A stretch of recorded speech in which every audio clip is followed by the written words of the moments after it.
9 बजे से अडियाला जेल के अंदर मौजूद हैं। यहाँ हमारे साथ इस केस के लीडिंग काउंसल ज़हीर अब्बास साहब भी सुबह 9 बजे से और बाकी वकला हम यहाँ मौजूद थे। आज तोशा खाना केस के अंदर यहाँ समाअत थी। कल की समाअत के अंदर हमने ये मौक़िफ़ लिया था कि आज हम अपनी जो डिफेंस शहादत है वो पेश करेंगे उसके हवाले से, और खान साहब का उसमें बयान सफाई भी अभी रहता था, वो भी आज हमने जमा करवाना था। लेकिन आज हम 9 बजे से हमें यहाँ अडियाला जेल के गेट पे रोक के रखा गया है। अभी थोड़ी देर पहले अंदर से हमें खबर दी गई है कि खान साहब को और बुशरा बीबी साहिबा को 14 साल सजाए कैद और 787 मिलियन जुर्माने की सजा सुना दी गई है। इस केस के अंदर हम ये केस अभी आधे ही स्टेज पे था। अभी इसमें हमारा जो है वो हमने अपनी डिफेंस शहादत पेश करनी थी, और कल भी हमने अदालत के सामने यही मौक़िफ़ लिया था कि आज हम अपनी शहादत पेश करने जा रहे हैं।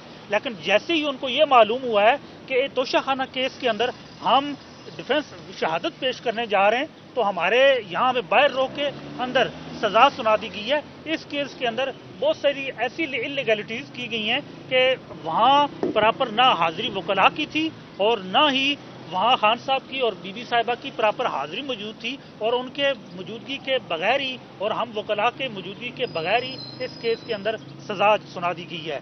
ये पाकिस्तान की तारीख के अंदर और दुनिया की तारीख के अंदर कानून के साथ, इंसाफ के साथ सबसे बड़ा एक मजाक है।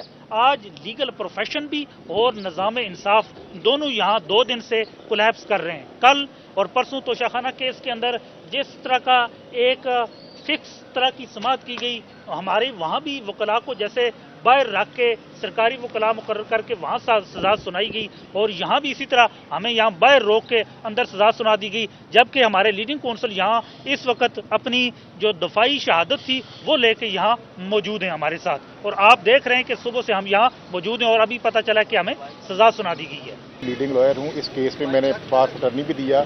कल हमने 342 का स्टेटमेंट बीबी बुशरा का रिकॉर्ड करवाया। उसमें उन्होंने एक क्वेश्चन होता है कि do you want to produce defence evidence, उसमें उन्होंने यस कहा। फिर अदालत के साथ कमिट हुआ जनाब ना कि सुबह हम अपनी, वो तो उसी वक्त ही जा रहे थे, हमने कहा कि रात के जनाब उस वक्त 8 बज गए थे कि सुबह हम अपनी सफाई की शहादत जो है वो लेके आएंगे। अब हमने आज सफाई की शहादत लेके खड़े हुए हैं, लेकिन जनाब वहाँ पे ना सुबह से कुछ जाने दिया गया, ना अंदर को पैगाम पहुँचाया गया कि लोग खड़े हुए हैं जनाब वो आना चाह रहे हैं। और अभी पता चला जनाब रिसेंटली को आधा घंटा पहले जनाब सजा सुना के जाई सब चले गए हैं। अब इशू इसमें सिर्फ इतना था कि जो डिफेंस एविडेंस जिसको ना होने देने की वजह क्या थी। एक तो मैं थोड़ा सा बैकग्राउंड बता दूं कि ये जो केस था, इन्होंने जो लॉस निकाला है कि वो इतना लॉस है, वो एक एक्सपर्ट की ओपिनियन है जो इमरान बशीर नाम का एक बंदा है। वो एक पार्ट टाइम जॉब करता है दुबई की एक फर्म में, IPX जो है वो कंपनी, उसमें उस कंपनी का ये तक नहीं बताया गया कि उसके सेक्शंस कितने हैं, उसके सेल्समैन कितने हैं, उसके एवेल्यूएटर कितने हैं, सो कोई चीज़ नहीं है। उस बंदे की जो मैट्रिक पास बंदा है वो पाकिस्तानी बेस्ड है, उसको जाके उन्होंने कहा जनाब कि हमने उसकी खिदमात ली है। ना वो एक्सपर्ट की कैटेगरी में आता है, ना वो एक्सपर्ट की डेफिनेशन में आता है, ना वो फॉल करता है किसी कॉन्टेक्स्ट में। उसकी रिपोर्ट पे ये बना लिया जनाब कि इसकी जो एवेल्यूएशन है वो कम की गई है। जो इधर जो हमारे जो गवर्नमेंट का जो प्राइवेट अंगेज आदमी था, सर्विसेज थी, और जो FBR के जो लोग थे उन्होंने जो असेस की। अब उस चीज़ को काउंटर करने के लिए हमारे पास उसकी स्पेसिफिकेशन भी थी, सारा कुछ था। हम अपना उस फील्ड का एक एक्सपर्ट वो सफाई की शहादत में पेश करना चाहते, जो बताता कि एक्चुअली ये जो इसकी एवेल्यूएशन प्रायर हुई है, जिसकी बेस पे ये जो गिफ्ट से वो रिटेन किए गए हैं, वो एक्चुअल वैल्यू जो है वो वही मीट पे होती है।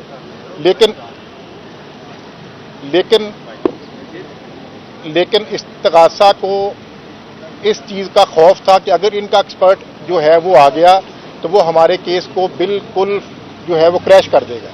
इसी खौफ की वजह से कल, क्योंकि खान साहब ने कहा भी कि मैं वो पेश करना चाहता हूँ, तो वो खान साहब के मुंह से निकला गया, तो उसी वक्त ही तैयार थे कि हम कल ही कुछ कर दें। लेकिन उनका ये था कि इनका एक्सपर्ट अगर आ गया और इनकी सफाई की शहादत के लोग अगर आ गए, बेशक हमारा राइट ऑफ क्रॉस एग्जामिनेशन को कर्टेल कर दिया गया।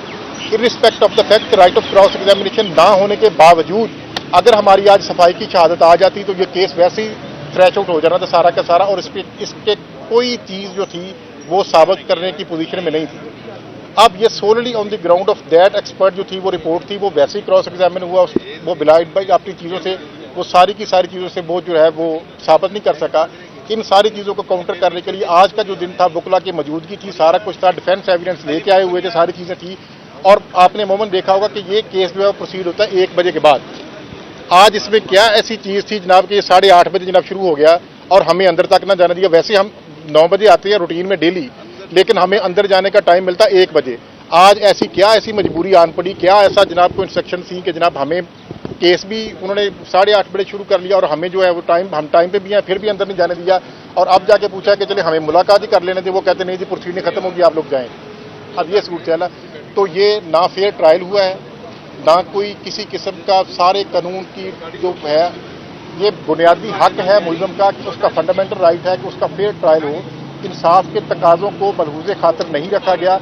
ये जो सज़ा दी गई है बिल्कुल गैर कानूनी दी गई है और आप जानती हैं जनाब ये क्यों दी गई है। ये सिर्फ और सिर्फ बाकी पॉलिटिकल जो वेंडर है उसके बुनियाद पर दी गई है, मेरिट पे कोई चीज़ नहीं। लंबी सजाएं कहीं जमानत के लिए नहीं देंगे, जमानत ना हो जाए उनकी। सर ये केस तो मैं आपको अर्ज करता हूँ, देखना आपको पता है कि हमारा राइट ऑफ जो डिफेंस था, क्रॉस एग्जामिनेशन था, वो कर्टेल किया गया। ये केस तो वैसे ही टेक्निकली नॉकआउट हो जाएगा जिस दिन भी जाएंगे कि ये सूरत हुई है।